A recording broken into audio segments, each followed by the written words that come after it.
Hello everyone dear student. तो आज हम पढ़ेंगे cell the unit of life इस टॉपिक के बारे में। तो देखो नीट में इससे लगभग 3 या 4 क्वेश्चन बनते हैं। ये सबसे इजीएस्ट टॉपिक है। अगर आप इस पे थोड़ा फोकस करोगे और इस चैप्टर के हर एक सेंटेंस को समझ के चलोगे तो ये जो चैप्टर है वो आपको सबसे इजीएस्ट चैप्टर लगेगा। तो आज हम चैप्टर स्टार्ट करते हैं। तो देखो चैप्टर स्टार्ट होता है कि उसके नाम में ही एक वर्ड है, cell is a unit of life. तो बेटा क्या होता है cell is the unit of life? तो मान के चलो ईंटें हैं, बहुत सारे ईंटों से एक इमारत बनती है, अदरवाइज एक होम या हाउस बनता है। तो वो एक ईंट को समझ के चलो कि सेल है, और सेल से टिश्यू बनेंगे, टिश्यू से ऑर्गन, और ऑर्गन से ऑर्गन सिस्टम, और ऑर्गन सिस्टम से एक होल ऑर्गेनिज्म बनता है। यानी कि कोई भी अगर लिविंग चीज है तो उसमें सेल होना जरूरी है, सेल ही होना जरूरी है। सेल से कुछ कम चलेगा क्या? नहीं, लेकिन सेल होना, उसमें ऑर्गेनल्स होना या अदरवाइज जेनेटिक मटेरियल होना, अदरवाइज कोई भी फंक्शन हो सेल की, जैसे कि मेटाबॉलिक फंक्शंस हो, वो कैरिड आउट करने के लिए सेल होना बहुत जरूरी है। तो देखो स्टार्ट से ही हम समझेंगे कि cell is a defining feature of living organism. तो अभी मैंने बताया जैसे कि सेल से ही पूरा ऑर्गेनिज्म बनेगा, तो वही लाइन आपको पहले लाइन में नजर आएगी, cell is defining feature of living organism. तो देखो बाद में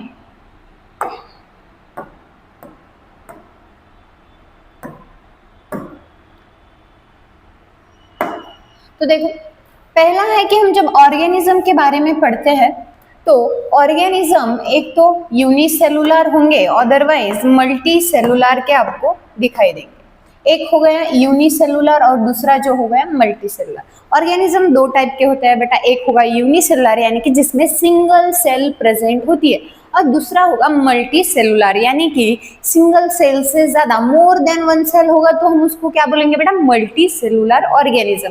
तो समझो कि यूनिसेलुलर ऑर्गेनिज्म में जैसे क्या आएंगे एग्जांपल, जैसे कि बैक्टीरिया, अमीबा। आपको पता है बैक्टीरिया सिंगल सेल ऑर्गेनिज्म है, अमीबा भी सिंगल सेल ऑर्गेनिज्म है।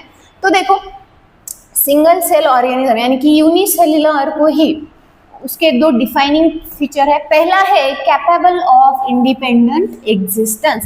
देखो यूनिसेलुलर है या मल्टी सेलुलर हो, मल्टी सेलुलर में भी उनके फंक्शन कैरिड आउट होते हैं, और अगर यूनिसेलुलर है तो भी उनमें क्या होंगे बेटा? पूरे मेटाबॉलिक जो एक्टिविटी होती है इनसाइड द सेल वो सब कैरिड आउट होते हैं, चाहे ऑर्गेनल्स हो या चाहे ऑर्गेनल्स ना हो। जैसे कि यूनिसेलुलर को हम प्रोकैरियोटिक भी बोलते हैं। तो प्रोकैरियोटिक सेल में तो आपने अभी तक कभी नहीं पढ़ा कि उनमें बाउंडेड ऑर्गेनल्स है, ऐसा तो पढ़ा ही नहीं होगा कभी। तो अगर यूनिसेलुलर में ऑर्गेनल्स नहीं है तो क्या है? तो उनमें पूरी एक्टिविटीज हो जाती है, विदाउट ऑर्गेनल हो जाती है, इसीलिए उनको बोलते हैं कैपेबल ऑफ इंडिपेंडेंट एग्जिस्टेंस। वो खुद का खुद मैनेज कर लेते हैं, इतना समझ के चलो। बाद में देखो capable of performing all essential function of life. जो एक सेल को अपनी लाइफ में, देखो सेल की जो लाइफ है, लाइफ स्पैन है, लाइफ साइकिल है, उसमें जो सेल को करना पड़ता है, मेटाबॉलिक एक्टिविटी करनी पड़ी हो, रेस्पिरेशन करना हो या एक्सक्रीशन करना हो, एंडोसाइटोसिस, एक्सोसाइटोसिस, सिंपल डिफ्यूजन यानी कि पैसिव डिफ्यूजन हो, एक्टिव ट्रांसपोर्ट हो, ये सभी जो एक्टिविटीज होते हैं वो एक सिंगल सेल कर लेता है। इसीलिए बोलते हैं कि anything less than a complete cell can't live independently. यानी कि देखो अगर सेल है, सेल पूरी एक्टिविटीज कर रही है, लेस देन सेल कोई नहीं चलेगा। देखो कोई सेल है उसमें एक्टिविटी नहीं हो रही है तो वो लिविंग हो गई क्या बेटा? नहीं, वो क्या कहलाएगी? नॉन लिविंग कहलाएगी। एक लिविंग सेल वही होती है जिनमें सारी एक्टिविटीज आपको दिखाई देंगी या एक्टिविटीज होती है। तो देखो इसीलिए हम बोलते हैं cell is fundamental unit of life. Structural unit भी बोलते हैं, साथ में हम बोलेंगे फंक्शनल यूनिट ऑफ लाइफ। तो देखो जो भी स्ट्रक्चरल यूनिट ऑफ लाइफ क्यों बोला है? यूनिट यानी इकाई होती है, उसको यूनिट क्यों बोला है स्ट्रक्चरल और फंक्शनल? तो देखो बेटा जो भी लाइफ में प्रोसेसेस होती है वो सेल में होती है। जैसे कि आपको एनर्जी चाहिए, एटीपी देगा। एटीपी कौन बनाएगा बेटा?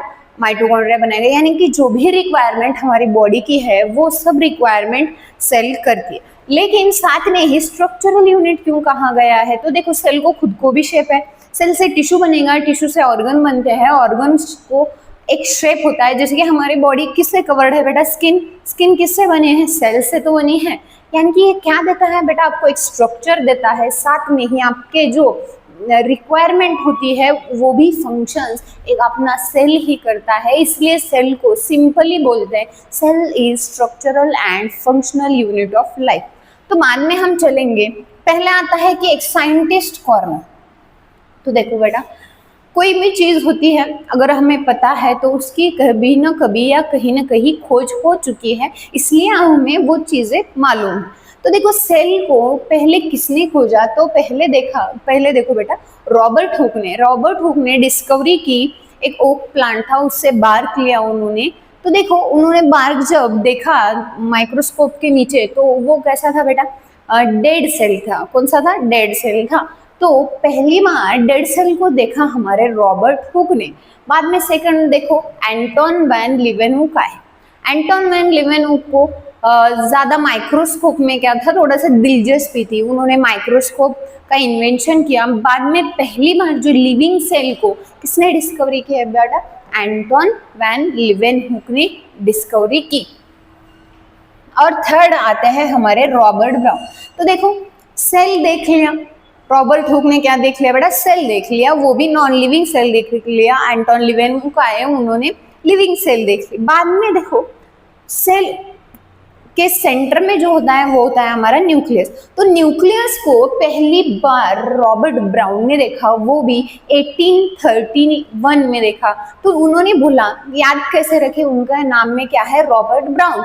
यानी कि सेल के भीतर एकदम आपको गोला एक ब्राउन लाइक स्ट्रक्चर दिखेगा, उसको क्या बोलेंगे हम, न्यूक्लियस। न्यूक्लियस कैसा है, ब्राउन है। यानी कि डिस्कवरी किसने की, रॉबर्ट ब्राउन ने की। ऐसे आप याद रख के चलो। बाद में देखो फोर्थ, इलेक्ट्रॉन माइक्रोस्कोप। देखो जब 1950 से लेके 1960 में जो माइक्रोस्कोप का था उसका इवोल्यूशन ज्यादा होने लगा। लेंसेस डाल के सभी माइक्रोस्कोप बनने लगे, इन्वेंट होने लगे। तब उस इरा में डिटेल देखो, पूरा चैप्टर पढ़ते वक्त आपको ये नजर आएगा कि माइक्रोस्कोप का इवोल्यूशन कब कैसे हुआ। तो देखो detail of the cell like cell membrane, ribosome, वेर, ये सब कुछ जो ऑर्गेनल की चीजें हैं जो सेल के भीतर पाई जाती है, वो तो हम आंखों से देख सकते हैं क्या बेटा, नहीं, क्योंकि सेल कैसी है, माइक्रो है। मैक्रो है क्या, आंखों को दिख रही है क्या, नहीं, माइक्रो है। इसलिए उसकी स्टडी करने के लिए किसकी जरूरत पड़ी बेटा, माइक्रोस्कोप की जरूरत पड़ती है। तो बाद में देखो कुछ साइंटिस्ट आए, साइंटिस्ट आकर हमें सेल थ्योरी दी, यानी कि एनिमल्स में कौन से सेल है, प्लांट में कौन से सेल है, और वो सेल किससे बने हैं, ये हमें कुछ साइंटिस्ट ने बताया। तो पहले थे हमारे बॉटनिस्ट जिनका नाम है स्क्लेडन। क्या था, स्क्लेडन। वो कहाँ थे बेटा, जर्मन। याद कैसे रखोगे, स्क्लेडन यानी कि बॉटनिस्ट, ऐसा रखो। बॉटनी वाले कहाँ के थे, जर्मन के थे। और कब आए, वो 1838 में। उन्होंने बोला कि प्लांट में प्लांट सेल तो होती है। वो बॉटनिस्ट थे, तो किसके बारे में स्टडी करेंगे बेटा, प्लांट के ही बारे में स्टडी करेंगे। तो बेटा उन्होंने बोला कि देखो प्लांट सेल है, प्लांट सेल में भी डिफरेंट टाइप ऑफ सेल्स दिखाई देते हैं।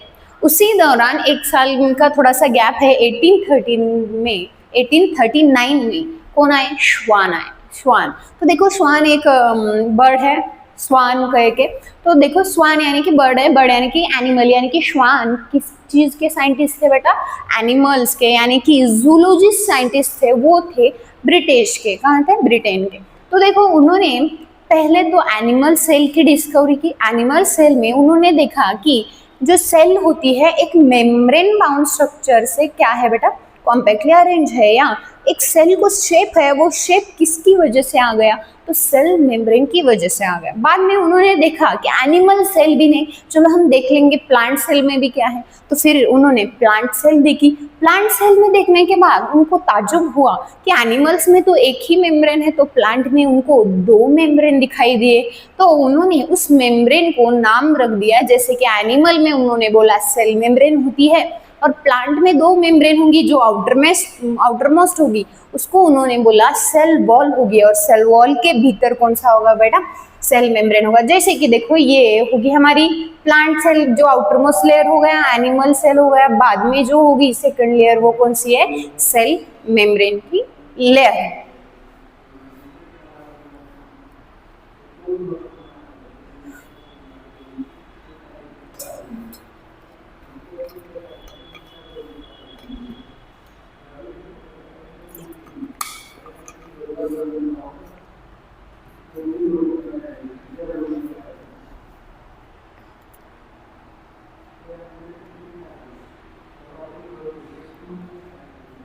तो देखो बाद में उन्होंने बोला एनिमल सेल के बारे में, उन्होंने बोला प्लांट सेल के बारे में उन्होंने बोला, बाद में उन्होंने थ्योरी नहीं दी। थ्योरी अलग चीज होती है और हाइपोथेसिस अलग चीज होती है। हाइपोथेसिस यानी कि उनका कहना था कि देखो all plants and animals are made of cells and product of cells, यानी कि जो भी एनिमल्स है हम जो दिखाई दे रहे हैं आपको, या कोई भी प्लांट्स होंगे वो किससे बने हैं बेटा, सेल से बने हैं, अदरवाइज सेल्स के प्रोडक्ट से बने हैं, ऐसा इनका कहना था। किनका कहना था बेटा, श्वान का कहना था। फिर श्वान और स्क्लेडन ने आपस में दोस्ती कर ली, दोनों दोस्त बन गए। उन्होंने बोला चलो अभी दोनों का भी जो इन्वेंशन या उन्होंने जो इन्वेंट किया है वो किस पे है बेटा, एनिमल सेल और प्लांट सेल के ऊपर है। तो दोनों मिल गए और दोनों ने एक थ्योरी दी, उसको बोलते हैं सेल थ्योरी। तो देखो सेल थ्योरी में Schleiden plus Schwann gave the cell theory, but it didn't explain how new cells are formed. दोनों ने तो बता दिया प्लांट सेल एनिमल सेल के बारे में, और सेल जो भी एनिमल प्लांट है वो सेल अदरवाइज सेल के प्रोडक्ट है ऐसा बोला, लेकिन इन दोनों ने कभी ये नहीं बोला कि सेल कहाँ से आई, अदरवाइज न्यू सेल्स कैसे आए, ये इन दोनों ने कभी नहीं बताया। बाद में आते हैं हमारे रुडोल्फ विरशॉ, 1855 में आ गए रुडोल्फ विरशॉ। रुडोल्फ विरशॉ ने बोला कि ओमनी सेलुला ए सेलुला, यानी कि जो भी एग्जिस्टिंग सेल है वो प्री एग्जिस्टिंग सेल से आते हैं, यानी कि जो अभी सेल है वो पहले वाले सेल से डिवाइड होके आ गई, ऐसा किसने बोला, रुडोल्फ विरशॉ ने बोला। इसलिए अभी सेल थ्योरी को एक फाइनल शेप मिल गया, हेंस इनको बोलेंगे cell theory to the final shape now बेटा। तो देखो ये हो गया हमारा इंट्रोडक्शन। उसमें भी देखो आपको सेल्स दिखाई देंगी, कहीं सेल्स ऐसी होती है कि उनमें ऑर्गेनल्स नहीं होंगे, कहीं सेल्स होती है उनका शेप अलग होता है। तो देखो पहले समझो एनसीईआरटीज में ये लाइंस दिए हैं वैसे ही हमने यहाँ पे दिया है। तो सेल्स जैसे कि आरबीसी देखो, आरबीसी डिस्क लाइक है, बाइकॉन्केव शेप की होती है, उसमें कोई ऑर्गेनल्स नहीं होते। जब वो न्यूली बॉर्न होती है उसमें न्यूक्लियस होता है, बाद में जब मैच्योर होगी वो डिसअपियर होगा। लेकिन आरबीसी में अगर ऑर्गेनल नहीं है तो वो क्या रख रहा है आरबीसी उसमें, तो देखो आरबीसी के अंदर बहुत खचाखच हीमोग्लोबिन की मात्रा भरी हुई है। तो हीमोग्लोबिन ऑक्सीजन की ट्रांसपोर्ट के लिए बहुत ज़रूरी होता है, इसलिए आरबीसी में सबसे ज़्यादा आपको पाया जाएगा कि हीमोग्लोबिन मॉलिक्यूल होगा। तो देखो लगभग उसका जो साइज होता है आरबीसी का 7 माइक्रोमीटर होगा। कितना होगा बेटा, 7 माइक्रोमीटर। बाद में देखो डब्ल्यूबीसी सेल है, उसका शेप कैसा होता है बेटा, अमोएबॉइडल होता है। उसको डेफिनेट शेप होती है क्या, नहीं। अमोएबॉइड यानी कि कभी भी वो शेप कौन से भी शेप में चला जाएगा, यानी कि डब्ल्यूबीसी हमेशा कैसी होती है, अमोएबॉइड होती है। बाद में देखो कॉल्यूमनस है, ये थ्रू बॉडी होते हैं, लॉन्ग होते हैं और नैरो होते हैं, और इनका न्यूक्लियस अपसाइड नहीं लेकिन डाउन साइड होता है, ये याद रखिए। चलो बाद में होती है हमारी nerve cells, branched and long. देखो बेटा कई बार थोड़ा कंफ्यूजन होता है, अगर एग्जाम में बोला आपको लॉन्ग और लार्ज में, तो बहुत सारा डिफरेंस है लॉन्ग और लार्ज में। देखो बेटा लॉन्ग यानी लंबाई, लार्ज यानी कि साइज वाइज कौन सा लार्ज है। हमारी नर्व सेल सबसे लॉन्ग है, यानी कि देखो कभी भी अगर कुछ स्टिमुलस आया वो इम्पल्स हमें फ्रैक्शन ऑफ सेकंड में कैरिड आउट करना पड़ता है हमारे बॉडी में, इसलिए नर्व सेल सबसे लंबी होती है, ब्रांच्ड होती है। ये हो गए नर्व सेल्स। और जो लार्जेस्ट सेल के बारे में हम पढ़ेंगे नेक्स्ट स्लाइड में हम पढ़ेंगे, सिर्फ याद रखो कि नर्व सेल कौन सी होती है बेटा, ब्रांच्ड एंड सबसे लंबी वाली सेल होती है नर्व सेल। और नर्व सेल्स याद रखो कभी डिवाइड नहीं होते हैं, इनकी संख्या कम हो सकती है लेकिन बढ़े ही क्या नहीं बढ़ती है, ये याद रखिए। बाद में देखो कुछ ट्रकीड सेल्स होते हैं जो लॉन्ग होते हैं, प्लांट्स में आपको ट्रकीड्स दिखाई देंगे। ट्रकीड्स देखो जो वाटर ट्रांसपोर्टेशन के लिए इम्पोर्टेंट है। बाद में देखो मेसोफिल सेल होते हैं, देखो मेसोफिल सेल्स आपकी जो लीफ पे होते हैं तो वो कौन से होंगे, मेसोफिल सेल्स होंगे। उनमें आपको कहीं ज्यादा मात्रा में क्लोरोप्लास्ट दिखाई देंगे, क्योंकि क्लोरोप्लास्ट का काम है क्लोरोफिल का मतलब स्टोरेज होगा, पिगमेंट होगा उसमें, इसलिए फोटोसिंथेसिस कैरिड आउट होगी। तो mesophyll cells round and Oval होंगी। और ट्रकीड कैसा है बेटा, लॉन्ग सेल है, क्योंकि वाटर ट्रांसपोर्टेशन उसको करना है। बाद में देखो ये दो चीजें अभी याद रखिए बेटा, ये टिपिकल एक यूकैरियोटिक सेल है और दूसरी है टिपिकल प्रोकैरियोटिक सेल।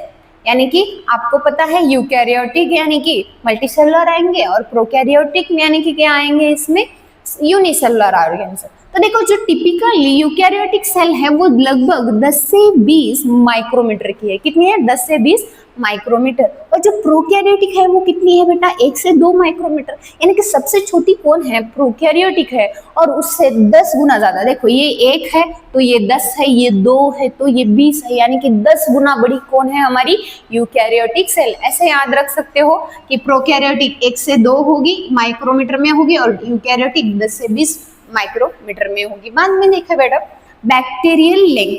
अरे अभी आपको कंफ्यूजन होगा कि मैम आपने तो बोला यूनिसेलुलर, यूनिसेलुलर में बैक्टीरिया है और बैक्टीरिया में भी आपने बोला कि वो प्रोकैरियोटिक होते हैं, तो अभी ऐसे आप कैसे बोल सकते हो। तो देखो थोड़ा सा ध्यान दो बेटा इधर कि ये टिपिकल प्रोकैरियोटिक की बेटा देखो कभी भी जब बोलते हैं कि ये क्या है, सेंटेक्स में इधर बोला है लेंथ। लेंथ यानी कि लंबाई हो गई। और जो टिपिकल यूकैरियोटिक प्रोकैरियोटिक इनने ओवरऑल स्ट्रक्चर मेजर करके बोला है कि ये लगभग 1 से 2 माइक्रोमीटर के होते हैं। लेकिन यहाँ पे प्रोकैरियोटिक और यूकैरियोटिक का लेंथ बताया है क्या बेटा, नहीं। लेंथ यानी कि देखो बेटा मेरी क्या हो गई, लंबाई कितनी है वो लेंथ हो गया, और मेरे पूरा बॉडी स्ट्रक्चर कितना है ये हो गया पूरा उसका, उसके बारे में जो होती है पूरा साइज हो गया। आपको प्रोकैरियोटिक और यूकैरियोटिक के बारे में साइज बताई गई है, लेंथ बताया है क्या, नहीं। जब बैक्टीरिया की लेंथ लगभग 3 से 5 माइक्रोमीटर होती है, ये याद रख के चलो। तो नेक्स्ट स्लाइड में देखेंगे। तो अभी हम थोड़ा सा पढ़ेंगे कि ओवरव्यू, सेल का ओवरव्यू देखेंगे कि सेल में क्या चीजें है और कौन सी चीजें बहुत ही इंपॉर्टेंट होती है, उस ऑर्गेनल को हम थोड़ा सा पढ़ते हुए चलेंगे। तो देखो पहले हम ओवरव्यू ऑफ सेल लेंगे। तो देखो कभी भी अगर आप प्रैक्टिकल करते हैं, आपके स्कूल में प्रैक्टिकल या कॉलेज में प्रैक्टिकल होता है, तो अगर प्लांट में कोई सेल लेनी है आपको स्टडी के लिए, अदरवाइज ह्यूमन में आपको कोई सेल लेनी है तो कौन से लेते हैं। तो देखो पहले ओनियन पील लेंगे हम बेटा, प्लांट्स की कभी भी स्टडी करते हैं तो देखो ओनियन दिए जाते हैं आपको। ओनियन से सबसे स्लिम लेयर निकालनी पड़ती है और उसको निकाल के आप उसकी स्टडी करते हो। तो लगभग प्लांट का अगर आपको स्टडी करना हो तो आप क्या लेंगे बेटा, ओनियन सेल लेंगे। और अगर आपको ह्यूमन में अगर सेल्स निकालनी हो तो कहाँ से निकालेंगे आप, तो देखो आपको निकालने के लिए टूथपिक दिए जाते हैं और माउथ में जो चिक सेल्स होते हैं वो निकाले जाते हैं। तो देखो वो उससे हम स्टडी करते हैं, तो वो हो गए हमारे एनिमल सेल्स। तो याद रख के चलिए बेटा, जो एनिमल्स और ये जो एनिमल्स और प्लांट सेल है उनमें डिफरेंस क्या है, आखिर इन दोनों सेल्स में आपको डिफरेंस क्या, माइनर या मेजर डिफरेंस आपको क्या दिखाई देता है। तो देखो हम सिर्फ 4 सी में पूरा काम खत्म कर देंगे। तो देखो पहला है प्लांट सेल। प्लांट सेल की जो आउटर मोस्ट लेयर बनती है वो सेल वॉल होती है। आपने 7th क्लास से यही पढ़ा है एनिमल और प्लांट सेल के डिफरेंस में। तो देखो हमने बोला प्लांट में होती है सेल वॉल और वो है आउटर मोस्ट लेयर।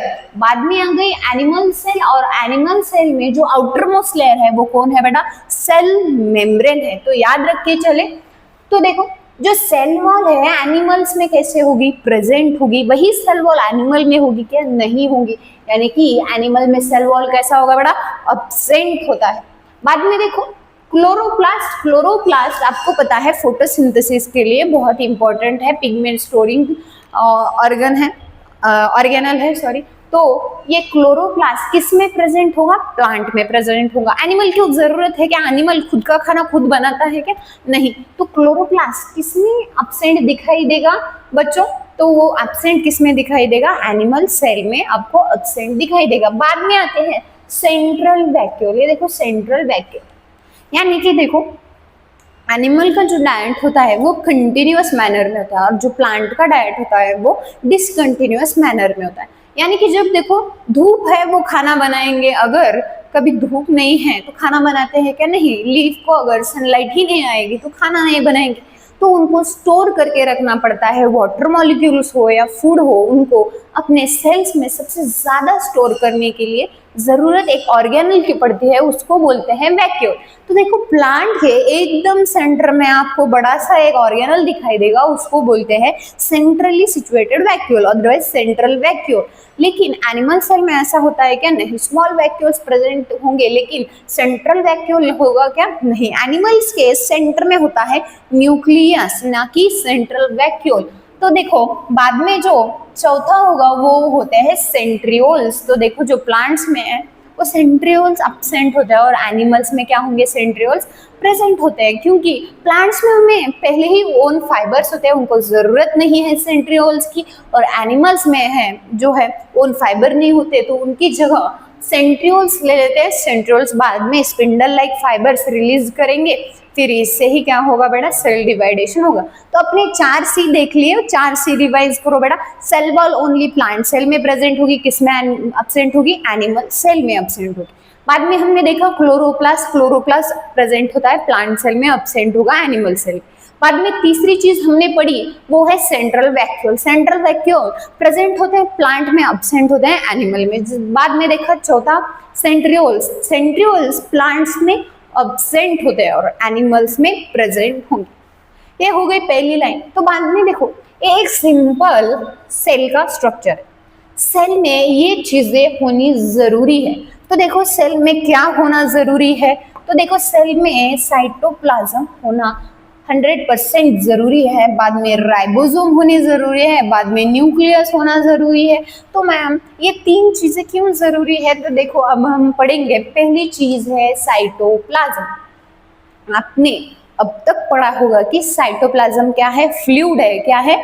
फ्लूइड। तो देखो ये फ्लूइड 2 टाइप के होंगे, एक प्रोकैरियोटिक सेल, हम पहले तो पढ़ेंगे प्रोकैरियोटिक और यूकैरियोटिक सेल में साइटोप्लाज्म होता कैसे। प्रोकैरियोटिक में मैंने बोला कि ऑर्गेनल्स आपको नहीं दिखेंगे और यूकैरियोटिक में क्या होंगे? ऑर्गेनल्स होंगे। ये यूकैरियोटिक सेल है समझ के चलो, और ये प्रोकैरियोटिक सेल।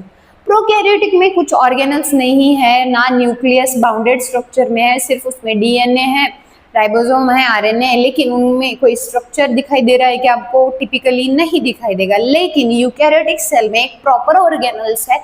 और देखो एक ये प्रोकैरियोटिक सेल है, ये दूसरी यूकैरियोटिक सेल। प्रोकैरियोटिक में हमने साइटोप्लाज्म देखा है, यूकैरियोटिक में भी साइटोप्लाज्म देखा है। अगर लेकिन प्रोकैरियोटिक में कुछ ऑर्गेनल्स नहीं है तो उधर जो साइटोप्लाज्म है वो कौन से नेचर का होगा? फ्लूइड होगा बेटा। कौन से नेचर का होगा? फ्लूइड नेचर का होगा। और यूकैरियोटिक में उस फ्लूइड में, उस साइटोप्लाज्म में ऑर्गेनल सिचुएटेड है, उसकी वजह से वो फ्लूइड कैसे होता है? सेमी फ्लूइड बन जाता है। कैसे फ्लूइड? Semi fluid. अगर कभी क्वेश्चन बनता है तो प्रोकैरियोटिक सेल में साइटोप्लाज्म फ्लूइड नेचर का होता है और यूकैरियोटिक में सेमी फ्लूइड नेचर का होता है। तो देखें सेमी फ्लूइड नेचर का होता है। Occupy volume of the cell, main arena of cellular activity, keep cell in living state. ये यूनिवर्सल है, सभी सेल में अगर साइटोप्लाज्म है तो वो सेल है, अगर साइटोप्लाज्म नहीं है तो वो सेल होगी क्या? नहीं होगी।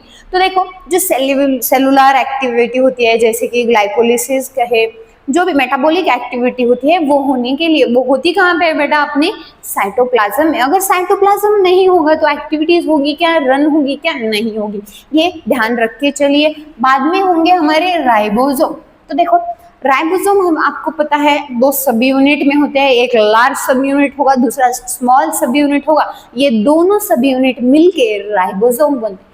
तो देखो कभी राइबोसोम किसी मेम्ब्रेन से बाउंड है क्या? नहीं। तो वो कैसे होंगे? Non membrane bound particles. ये भी देखो यूनिवर्सल होते हैं। अगर किसी भी प्रोकैरियोटिक सेल हो या यूकैरियोटिक सेल हो, उनमें अगर आपको राइबोसोम दिखाई देते हैं तो वही क्या होंगे? लिविंग होंगे।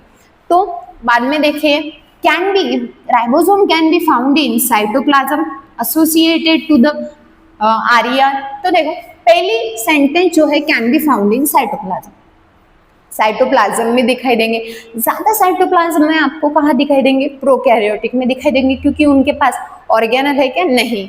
तो बाद में देखें एसोसिएटेड टू द आरईआर, जब एंडोप्लाज्मिक रेटिकुलम पे राइबोसोम आके सिचुएट हो गया तो वो कौन सी कंडीशन हो गई? अभी रफ एंडोप्लाज्मिक रेटिकुलम। बाद में देखो in mitochondria and chloroplast, mitochondria में भी होते हैं और क्लोरोप्लास्ट में भी होते हैं। जैसे कि एनिमल सेल में आपको राइबोसोम न्यूक्लियस में थोड़े से, साइटोप्लाज्म में और माइटोकॉन्ड्रिया में दिखाई देंगे, लेकिन वही राइबोसोम आपको अगर प्लांट में देखने हो तो न्यूक्लियस में, माइटोकॉन्ड्रिया में, क्लोरोप्लास्ट में और सेल के साइटोप्लाज्म में भी आपको दिखाई देंगे।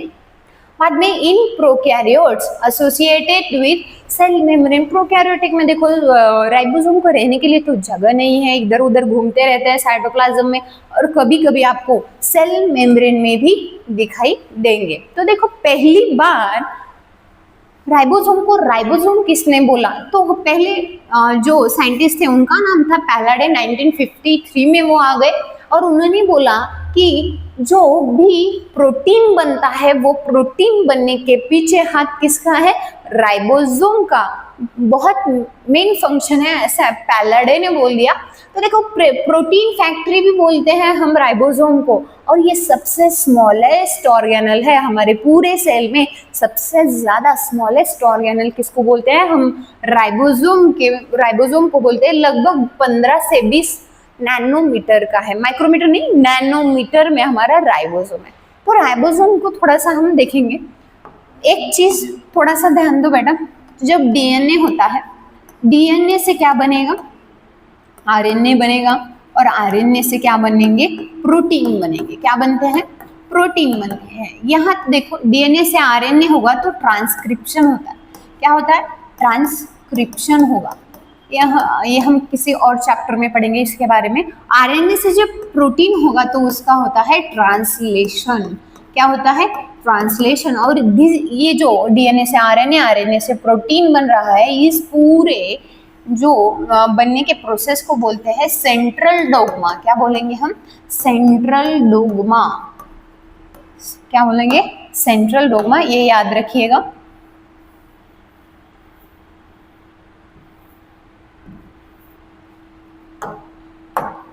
हमने अभी तक देखा कि प्रोटीन की फैक्ट्री है। तो देखिए आरएनए हो, राइबोसोम हो, ये कहाँ पे बनेंगे? न्यूक्लियोलस में बनेंगे। तो देखो जब राइबोसोम बनेंगे कहाँ पे? न्यूक्लियोलस में। वो आ गए, सिचुएटेड हो गए एंडोप्लाज्मिक रेटिकुलम। अभी आके तो थोड़ी ना बैठेंगे, हर ऑर्गेनल को अपनी खुद की पहचान है, फंक्शंस है, उनको काम करना पड़ता है, वरना सेल रहने देगा क्या? ऐसे ही रहने देगा क्या बेटा? नहीं रहने देगा। तो सेल बोलता है चलो आ गए हो बाहर तो कुछ काम कर लो, तो राइबोसोम बोलेंगे चलो कुछ काम ही करते हैं। तो न्यूक्लियस में जो न्यूक्लियोलस बैठा है वो भेजता है एमआरएनए को बाहर। एमआरएनए यानी कि मैसेंजर आरएनए, यानी कि यानी कि मैसेंजर आरएनए, यानी कि राइबोस न्यूक्लिक एसिड, इसको बाहर भेजेगा। ये देखो फिर ये क्या है? आपका एमआरएनए है। एमआरएनए जैसे ही न्यूक्लियस से बाहर आता है तो राइबोसोम उसको रिकॉग्नाइज करता है, अरे ये तो अपना ही आदमी है, चलो इसको जाके मिलेंगे। और जो 2 सब यूनिट्स होते हैं राइबोसोम के, वो उछल कूद के जाके किस पे बैठेंगे? इस एमआरएनए पे बैठेंगे। जो लार्ज सब यूनिट है अपसाइड बैठ गया, और जो स्मॉल सब यूनिट है वो नीचे से बैठ गया और सिचुएटेड हो गए एमआरएनए। जब ये ऐसे सिचुएट होंगे तो बाद में क्या बनाएंगे? ये प्रोटीन बनाएंगे। क्या बनाएंगे? प्रोटीन बनाएंगे। तो देखो बाद में राइबोसोम क्या होता है? आखिर राइबोसोम बना किससे होता है? तो राइबोसोम पहले बनता है आरएनए, यानी कि ribosomal ribose nucleic acid, plus उसमें क्या होता है? प्रोटीन से बनता है।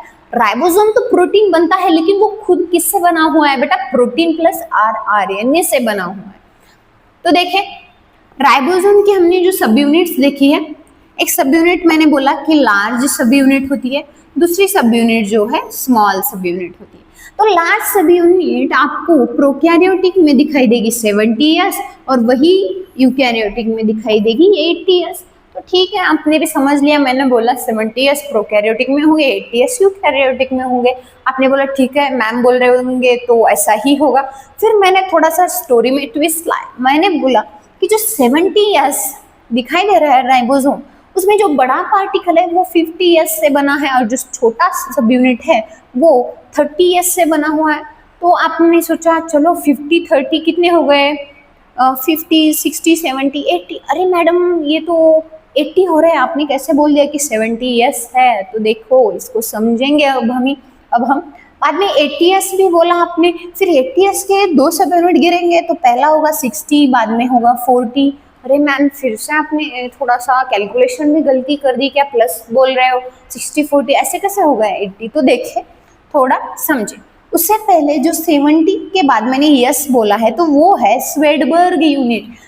पहली बार राइबोसोम के बारे में स्टडी की गई, यानी कि देखो खोजा किसने बेटा? पार्टिकल है के पैलाडे ने बोला, लेकिन प्रोकैरियोटिक में 70 होंगे, यूकैरियोटिक में 80 होंगे, किसने बोला था? स्वेडबर्ग ने बोला था। तो इस उनके नाम की वजह से उनको यानी कि 70 ईयर्स यानी कि और 80 ईयर्स ऐसे कहा, और इसको ही बोलते हैं sedimentary coefficient, otherwise sedimentary rate.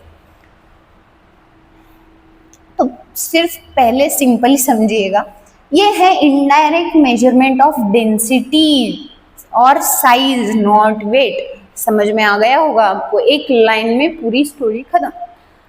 मैंने बोला है कि 70 ईयर्स है, 50 प्लस 30 70, यानी कि मैं इसका वेट मेजर कर रही हूँ क्या? नहीं, इसका क्या बोल रही हूँ मैं? डेंसिटी बोल रही हूँ। देखो अगर मैं हूँ आपके सामने, अगर मैंने कुछ चुनरी वगैरह मैंने ओढ़ ली, तो देखिए उस चुनरी का वजन मेरे जितना हो गया क्या? नहीं हो गया।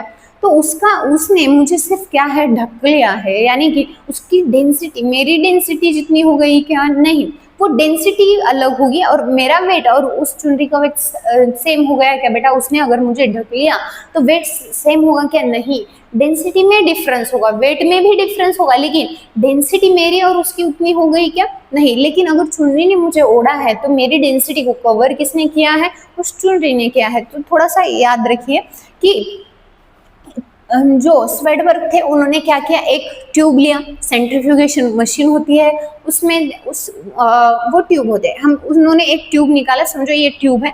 उन्होंने पहले तो क्या किया, जो 50 ईयर्स के पार्टिकल थे उन्होंने 50 ईयर्स के पार्टिकल डाले, तो उनको 50 ईयर्स के पार्टिकल मिले। बाद में उन्होंने बोला चलो 30 के डालेंगे, 30 के डालने के बाद उनको 30 को मिल गया, लेकिन उन्होंने बोला चलो अलग अलग नहीं डालेंगे, दोनों साथ में ही डालेंगे। तो साथ में डालने के बाद थोड़ा डेंसिटी में उनको फ्लक्चुएशन दिखाई देगा, वो दोनों पार्टिकल 70 ईयर्स पे सैचुरेट हो गए और उनको दिखाई देगा। वो मशीन क्या होती है थोड़ा समझिए, एक ट्यूब होती है एक मशीन होती है, उनमें बहुत सारे ट्यूब्स होते हैं। आपने इसमें कुछ लिक्विड मिलाया, चलो समझो हमने मिट्टी के कण इनमें डाल दिए, मिट्टी डाल दी और वाटर डाल दिया, उस मशीन में हमने ट्यूब्स रख दिए, उसके अपोजिट में और एक ट्यूब रख दिया और मशीन को ऑन कर दिया। रोटेशन पर मिनट में वो रोटेट करती है मशीन, वो रोटेट करने लगी मशीन और वो क्या होगा बेटा? मिट्टी के जो कण होंगे उस वाटर में है, और जब आप रोटर मशीन में घुमाओगे तो क्या होगा? जो लार्ज पार्टिकल्स है वो कहाँ पे सिचुएटेड होंगे? लोअरली, और जो स्मॉल पार्टिकल्स है वो कहाँ पे आएंगे? ऊपर आएंगे, यानी कि लो डेंसिटी वाले ऊपर आ गए और हाई डेंसिटी वाले कहाँ चले गए? नीचे चले गए। यही होता है राइबोसोम का जो एस है, तो वही है। उसमें नॉट वेट का कैलकुलेशन होगा क्या बेटा? नहीं, उसमें क्या कैलकुलेशन की जाती है? डेंसिटी कैलकुलेट की जाती है। तो इसमें देखेंगे यहाँ ये साइटोप्लाज्म हो गए, राइबोसोम हो गए, बाद में हम देखते हैं न्यूक्लियस। ये न्यूक्लियस होता है dense membrane bound structure, double membrane bound structure होता है, और न्यूक्लियस के भीतर हमें क्या दिखाई देंगे बेटा? क्रोमोसोम्स दिखाई देंगे, दैट इनफैक्ट कंटेन डीएनए। जो आपको ये दिखाई देंगे एक्स लाइक स्ट्रक्चर, ये हमारा न्यूक्लियस हो गया पर्पल कलर का, उसमें आपको जो एक्स लाइक स्ट्रक्चर दिखाई देंगे वो क्रोमोसोम हो गए। इस क्रोमोसोम में होते हैं आपके डीएनए यानी कि डीऑक्सीराइबोज न्यूक्लिक एसिड। इतनी बात तो समझ में आ गई होगी। हम जब न्यूक्लियस आगे पढ़ेंगे तो थोड़ा इन डिटेल में पढ़ेंगे। तो एक जो ये ब्रैकेट है, ये ब्रैकेट बहुत इंपॉर्टेंट है, इसको याद रख के चलिए। फिर से आपको एक वही चीज बता दूंगी मैं कि हम सेल पढ़ेंगे और सेल के फीचर्स पढ़ रहे हैं। यहाँ पे पहला सेल है माइक्रोप्लाज्मा, उसके ही नीचे देखो पीपीएलओ भी बोला है, प्लूरोन्यूमोनिया लाइक ऑर्गेनिज्म। आपने पढ़ा है जो अभी तक 10 तक पढ़ा है कि माइक्रोप्लाज्मा और पीपीएलओ तो एक ही है। तो देखो साइज में और लेंथ में आपको डिफरेंट दिखाई देगा। फिर से एनसीईआरटी ने आपको थोड़ा सा घुमा दिया। देखो माइक्रोप्लाज्मा जिसकी लेंथ है 0.3 माइक्रोमीटर, लेकिन वही पीपीएलओ क्या बोल रहा है, उसकी साइज कितनी है 0.1 माइक्रोमीटर। यानी कि आपको समझ में आ गया होगा लेंथ वाइज अगर बोले तो माइक्रोप्लाज्मा की लेंथ कितनी है 0.3 माइक्रोमीटर की है। और वही अगर आपको बोला कि माइक्रोप्लाज्मा की ओवरऑल साइज कितनी है तो क्या बोलोगे बेटा आप 0.1 माइक्रोमीटर, क्योंकि पीपीएलओ ही माइक्रोप्लाज्मा है और माइक्रोप्लाज्मा ही पीपीएलओ है। बाद में देखेंगे हम वायरस के बारे में। वायरस की साइज सबसे कम होगी, कितनी होगी बेटा 0.02 से लेके 0.2 माइक्रोमीटर में क्या है अपना वायरस है। लेकिन वायरस को कभी सेल कहाँ गया है क्या, नहीं, क्योंकि उसको एक प्रॉपर सेल के शेप नहीं है, ना साइटोप्लाज्म है, ये ना कोई ऑर्गेनल उसमें दिखाई देंगे कि आपको नहीं दिखाई देंगे। इसीलिए वायरस को आप सेल के कैटेगरी में लेते हो क्या, यानी कि लिविंग कैटेगरी में लेते हो क्या, नहीं, वायरस को हमेशा नॉन लिविंग कैटेगरी में रखा जाता है। तो इसकी साइज थोड़ा याद रख के चलिए। और आ गया हमारा सबसे लार्जेस्ट सेल।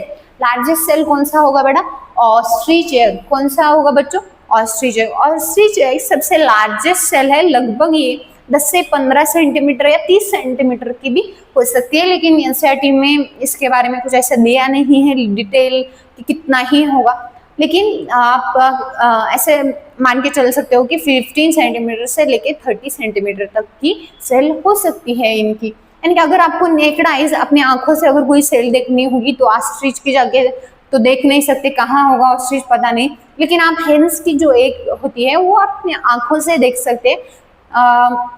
सबसे जो छोटी है सेल, सबसे छोटी तो उसको बोलेंगे हम माइकोप्लाज्मा गैलीसेप्टियम। और सबसे लार्जेस्ट साइज वाइज लार्जेस्ट कौन सी होगी, ऑस्ट्रिच एग होगी। और सबसे लंबी सेल जो होगी वो नर्व सेल होगी। इसको थोड़ा सा याद रख के चलिएगा। नेक्स्ट देखते हैं हम स्लाइड। तो टिपिकली अब हम जब सेल के बारे में स्टडी कर रहे हैं तो पहले देखते हैं यूनिसेलुलर ऑर्गेनिज्म, बाद में जाएंगे हम मल्टीसेलुलर ऑर्गेनिज्म में। तो पहले है यूनिसेलुलर ऑर्गेनिज्म। यूनिसेलुलर ऑर्गेनिज्म को ही बोलते हैं prokaryotic cell. It is represented by, पहले लाइन से चलेंगे, रिप्रेजेंटेड बाय बैक्टीरिया। ब्लू एबीजीए जो है वो ब्लू ग्रीन algae है।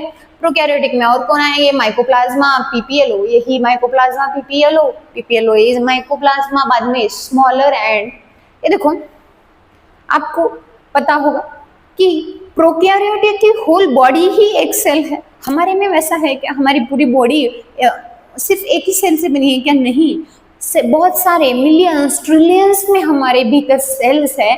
तो सेल्स को डिवाइड करने के लिए लगभग 24 आवर्स का टाइम लगता है। वैसे ही इस प्रोकैरियोटिक तो ऑर्गेनिज्म एक ही सेल से बना है, तो इनको डिवाइड करने में उतना टाइम लगेगा क्या, नहीं, लगभग याद रखिएगा ये वर्ड 20 मिनट लगेंगे प्रोकैरियोटिक को सेल डिवाइड करने के लिए, यानी को खुद को डिवाइड करने के लिए प्रोकैरियोटिक को लगभग 20 मिनट लगते हैं। इसलिए इन्होंने बोला है कि ये स्मॉलर होते हैं और सबसे ज्यादा रैपिड फास्ट सेल डिवाइडेशन इनमें दिखाई देगा।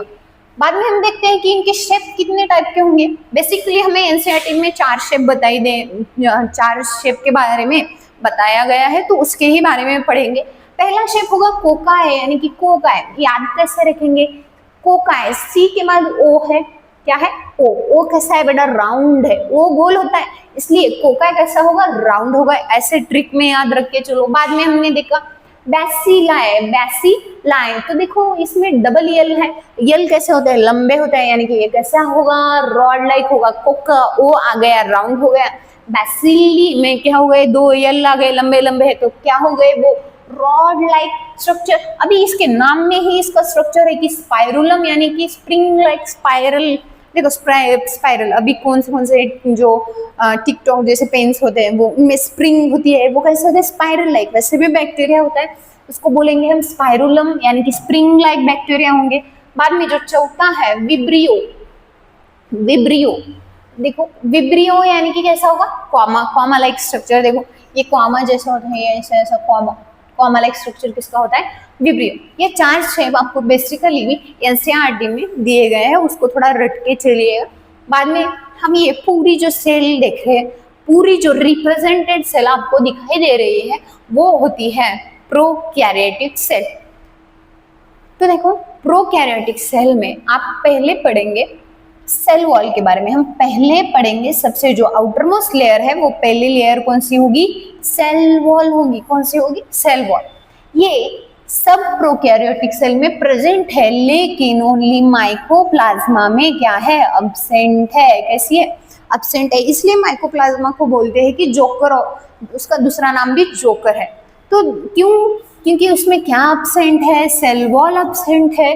जोकर क्यों बोला गया है, अगर देखिए सेल वॉल एब्सेंट है, सेल वॉल रिजिड लेयर है, अगर रिजिड लेयर ही एब्सेंट है बाद में कौन सी लेयर होगी माइकोप्लाज्मा के पास सेल मेम्ब्रेन होगी। सेल मेम्ब्रेन कैसी है बेटा, कौन सा भी शेप ले सकती है, वो रिजिड होती है या थिन होती है स्ट्रक्चर, तो वो कौन सा भी स्ट्रक्चर ले लेगी माइकोप्लाज्मा, कभी इस कलर यानी कि इस साइज का कभी उस साइज का, यानी कि शेप भी बदलती रहेगी। साइज यानी कि साइज में कुछ नहीं होगा लेकिन शेप बदलने की वजह से साइज कभी आपको चौड़ा ऐसा दिखाई दे सकता है। ये इसी वजह से माइकोप्लाज्मा को जोकर का भी नाम दिया जाता है। बाद में हम पढ़ते हैं कि जो सेल वॉल होती है वो हमेशा कैसी होती है बेटा रिजिड होती है। जब नई नई सेल बनती है तो सेल वॉल थोड़ी सी थिन होती है, लेकिन जैसे जैसे सेल मैच्योर होने लगती है तो उसका जो सेल वॉल भी है वो रिजिड होने लगता है। बाद में हम देखते हैं थोड़ा सा इधर से सेल वॉल से आएंगे, सेल मेम्ब्रेन की नहीं, सेल मेम्ब्रेन में थोड़ा सा बड़ा पार्ट है तो थोड़ा सा हम इसके बारे में चलेंगे कि न्यूक्लियर। देखो सिंगल क्रोमोसोम में आपको दिखाई दे रहा है कि जो पर्पल कलर का स्ट्रक्चर है वो क्या है, इस सिंगल क्रोमोसोम है। उसके नाम में देखो ये डीएनए है डीऑक्सी राइबोज न्यूक्लिक एसिड, नाम में ही क्या है एसिड। अगर पूरा डीएनए एसिड से बना है तो उसको न्यूट्रलाइज करने के लिए भी कुछ बेसिक प्रोटीन्स या बेसिक अमीनो एसिड की जरूरत है होती है। तो देखो आपको जो लाल लाल स्ट्रक्चर दिखाई देगा वो है पॉलीअमाइन्स प्रोटीन। पॉली यानी कि मेनी, अमाइन्स यानी कि अमाइन ग्रुप्स, मेनी अमाइन से बना हुआ प्रोटीन यानी कि क्या हो गया वो पॉलीअमाइन प्रोटीन। ये कहाँ पे लगा है, उस किस पे है, एक क्रोमोसोम पे लगा हुआ ये क्या है प्रोटीन है जो बेसिक है, और जो डीएनए है वो एसिडिक है तो न्यूट्रलाइज करने के लिए प्रोटीन की जरूरत पड़ती है। ये जो आपको दिखाई दे रहा है वो सिंगल क्रोमोसोम है न्यूक्लियड, इसको ही हम बोलते हैं जीनोफोर। क्या बोलेंगे जीनोफोर। ये हो गया। बाद में आपको पढ़ना है थोड़ा खास कर इसके बारे में, सेल मेम्ब्रेन के बारे में थोड़ा ध्यान देके पढ़िएगा। सेल मेम्ब्रेन में आपको ये जो रेड कलर की स्ट्रक्चर दिखाई दे रही है पूरी इनसाइड है, जो रेड कलर का स्ट्रक्चर दिखाई दे रहा है ये पूरा क्या है सेल मेम्ब्रेन। सेल मेम्ब्रेन पे पहले आपको जो ये ट्यूबुलर स्ट्रक्चर दिखाई दे रहा है उस ट्यूबुलर स्ट्रक्चर को बोलते हैं ट्यूबुल। क्या बोलेंगे ट्यूबुल। बाद में आपको ये देखो वेसिकल ऐसा राउंड लाइक स्ट्रक्चर दिखाई दे रहा है, जो एंडोसाइटोसिस एक्सोसाइटोसिस करते वक्त ऐसा स्ट्रक्चर आपको सेल मेम्ब्रेन में दिखाई देगा, उसको क्या बोलते हैं वेसिकल्स बोलेंगे। थर्ड जो है आपको देखो ये ऐसा लैमिनार स्ट्रक्चर दिखाई देगा उसको बोलते हैं लैमिना। ट्यूब वेसिकल लैमिना, ये जो 3 स्ट्रक्चर्स है उसको हम कलेक्टिवली बोलते हैं मिसोजोम्स। क्या बोलेंगे मिसोजोम्स। तो पहले देखिएगा मिसोजोम्स सेल वॉल फॉर्मेशन के लिए काम आते हैं। जो सेल वॉल जो है लास्ट लेयर है वो बनाने के लिए भी इन तीनों की कोऑपरेट करते हैं, वो तीनों कोऑपरेट करते हैं। डीएनए रेप्लिकेशन में कोऑपरेट करेंगे, डिस्ट्रीब्यूशन में काम करेंगे, यानी कि कुछ अंदर से बाहर करना हो बाहर से अंदर करना हो तभी भी ये हेल्प करते हैं। एंडोसाइटोसिस में एक्सोसाइटोसिस में हेल्प करेंगे, बाद में रेस्पिरेशन में सिक्रीशन में। और देखो अगर यार सिक्रीशन में करना सबसे इंपॉर्टेंट है कि सरफेस एरिया क्या करेंगे इंक्रीज। देखो सेल मेम्ब्रेन अंदर की तरफ क्या हो गए बेटा फोल्ड हो गए, अगर हमने उस फोल्ड को निकाला तो सरफेस एरिया कैसा होगा बड़ा हो जाएगा, यानी कि सरफेस एरिया बढ़ाने का भी काम मिसोजोम करेगी। कौन करेगी मिसोजोम करेगी। बाद में हम सेकंड स्ट्रक्चर देखेंगे क्रोमेटोफोर के बारे में। आपको जो ये ट्यूब लाइक की स्ट्रक्चर थोड़ा लंबा दिखाई दे रहा है, हम क्या बोलेंगे उसको, क्रोमेटोफोर। तो ये देखो, pigment contain pigments like blue green अलगी के ब्लू ग्रीन अलगी में आपको एक क्रोमेटोफोर्स दिखाई देंगे।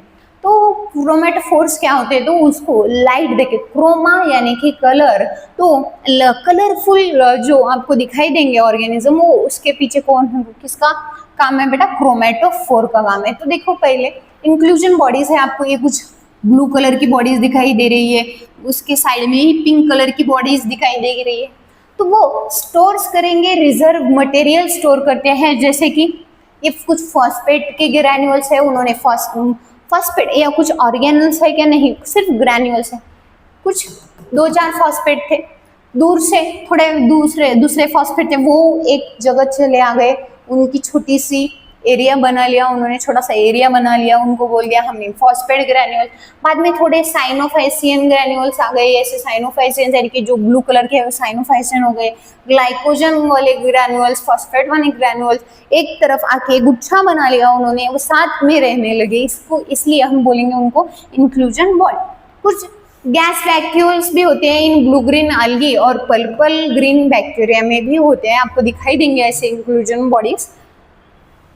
अभी जो लास्ट स्ट्रक्चर है, इंपॉर्टेंट जो स्ट्रक्चर है, वो देखिए, जो आपको ये ऐसे सेल मेम्ब्रेन, ये रेड क्या है बेटा, सेल मेम्ब्रेन है। सेल मेम्ब्रेन कहाँ आ गई, बाहर आ गई, सेल के बाहर आ गई। तो आपने बोला ये बाहर क्यों आ गई, जब आपको कभी ये जो ब्लैक कलर का स्ट्रक्चर है वो बाहर आते हुए देखा क्या, इलोंगेट करते हुए देखा गया क्या, नहीं, क्योंकि वो सेल वॉल है। सेल वॉल कैसे होती है, रिजिड होती है, तो कुछ स्ट्रक्चर बनाएगी क्या, नहीं बनाएगी। लेकिन जो सेल मेम्ब्रेन है वो बाहर आती है, बाहर आकर एक स्ट्रक्चर देती है, उसको बोलते हैं फ्लैजेला। फ्लैजेला मूवमेंट करने के लिए, सेल की मूवमेंट करने के लिए बहुत ही इंपॉर्टेंट होती है। तो देखिए, फ्लैजेला एक एक्सटेंशन है सेल मेम्ब्रेन का, एंड फ्रॉम सेल वॉल, ये देखो सेल वॉल्स को तोड़ के कौन बाहर आ गया, सेल मेम्ब्रेन आ गई, इसलिए एक्सटेंशन सेल मेम्ब्रेन का है, कहाँ से आ गई बाहर, सेल वॉल से बाहर आ गई। इसमें जो फिलामेंट है, हुक है और बेसल बॉडी, ये बेसल बॉडी यानी कि सेल मेम्ब्रेन जहाँ से जो व्हाइट स्ट्रक्चर है वो क्या हो गया, बेसल बॉडी हो गई। वो क्या हो गई, बेसल बॉडी, जहाँ से फ्लैजेला पहले ओरिजिनेट हो गया बाहर निकलने के लिए, वो हो गई बेसल बॉडी। और जो सेल मेम्ब्रेन इसको लटकी हुई है, ऐसे लटकी हुई है सेल वॉल को, उसको हम बोलेंगे हुक बोलेंगे। और जो लंबा एक खींचा हुआ आपको जो चेन लाइक स्ट्रक्चर दिखाई देगा, हम उसको बोलेंगे फिलामेंट, और फिलामेंट सबसे लॉन्गेस्ट होता है।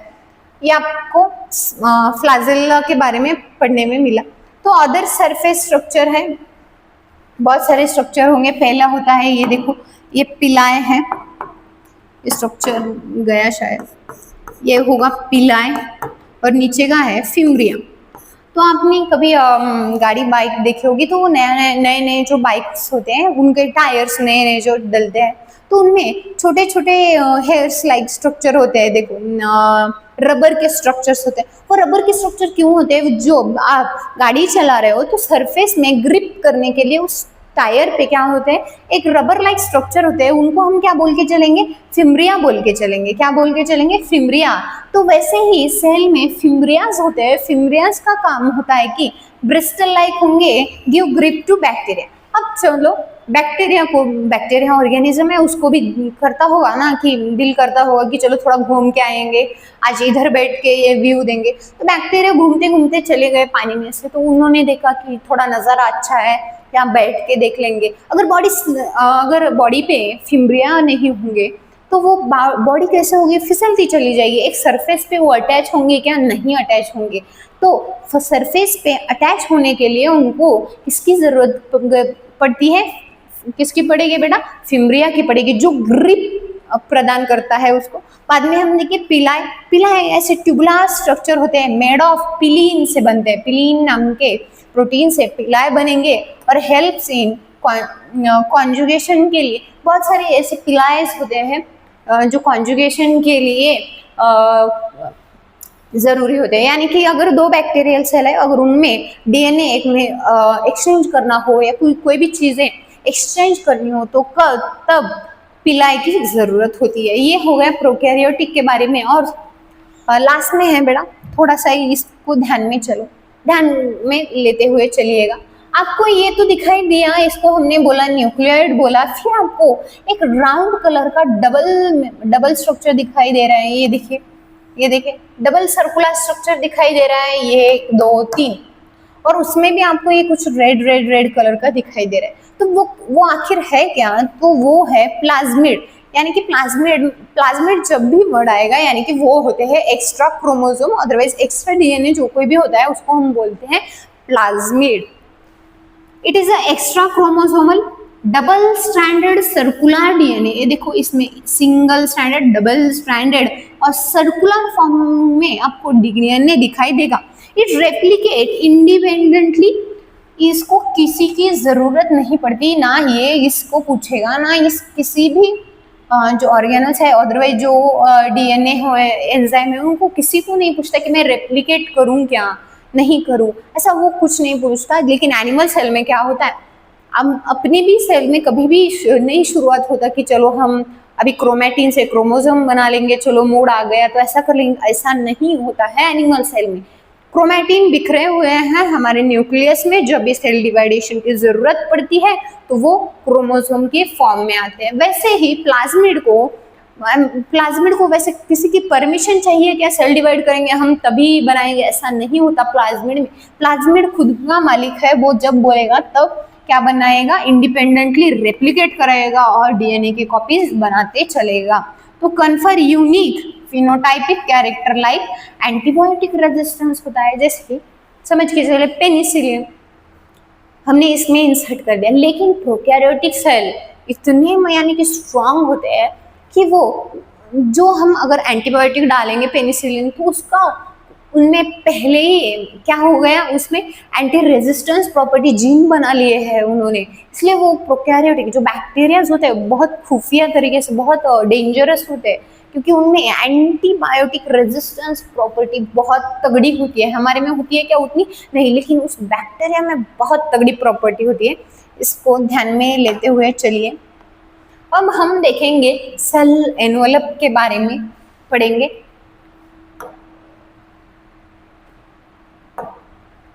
पहले सेल एनवलप आखिर क्या होता है? Present in most prokaryotic particularly bacterial cell. आपने पढ़ा है सेल एनवलप तो कभी पढ़ा होगा, तो आप थोड़ा सा जानिए। अंदर होगी सेल मेम्ब्रेन, आपको सब भी पता है कि एनिमल में एक ही लेयर होती है सेल मेम्ब्रेन, प्लांट में होगी सेल मेम्ब्रेन और उसके ऊपर सेल वॉल।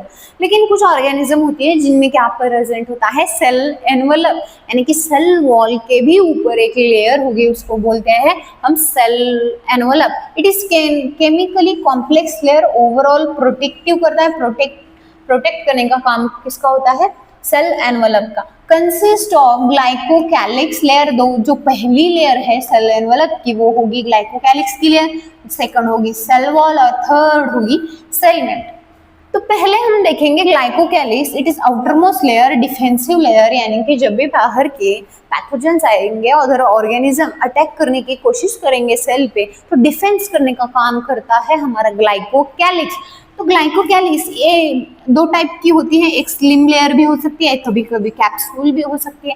स्लिम लेयर होगी तो देखो स्ट्रक्चरली कैसे होंगे, अगर बाहर की लेयर स्लिम है तो सेल कैसा होगा, थोड़ा स्लिम यानी कि थोड़ा शेप कैसा होगा उसका, लूजली अरेंज्ड हो।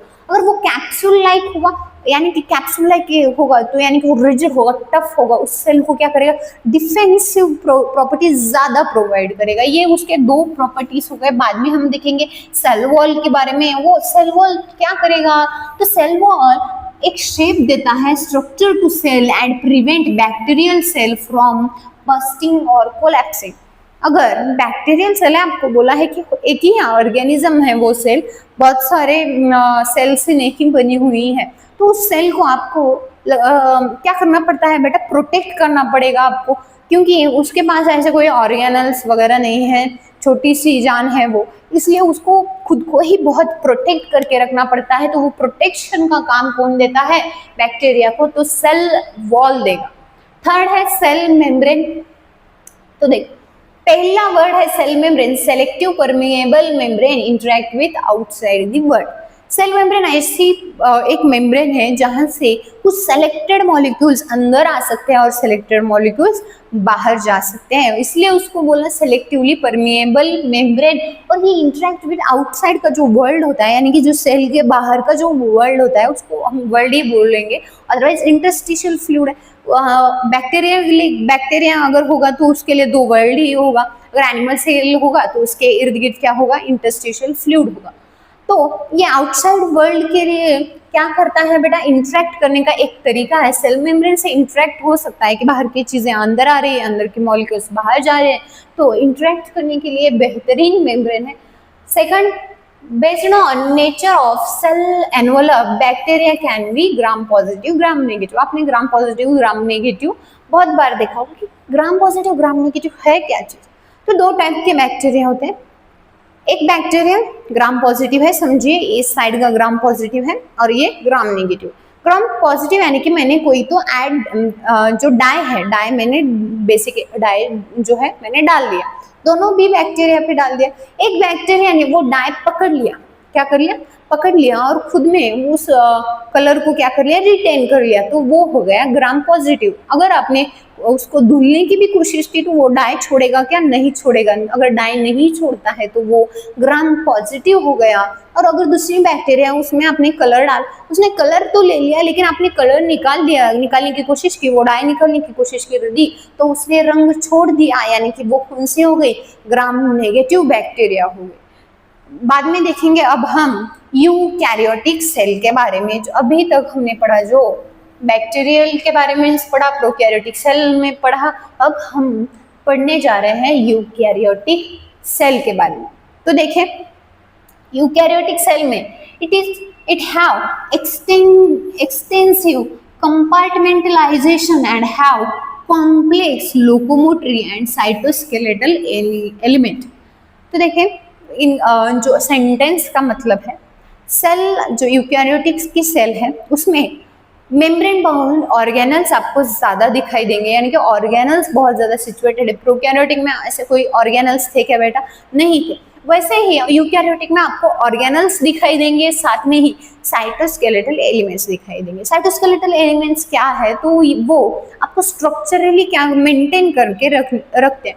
जैसे कि स्केलेटन हमारे में क्या है, हमारा अगर शेप बना हुआ है तो वो स्केलेटल की वजह से बना है, यानी कि बोन की वजह से। अगर बोन है तो ही हमारा शेप है। अगर हमारे भीतर से आपने बोन निकाल लिया, हमने बोल निकाल के बाहर रख दिया, आपको शेप होगा क्या, कुछ नहीं, आप अमीबा के जैसे बन जाओगे। वैसे ही अगर सेल को एक शेप में रखना है तो साइटोस्केलेटन की जरूरत होती है।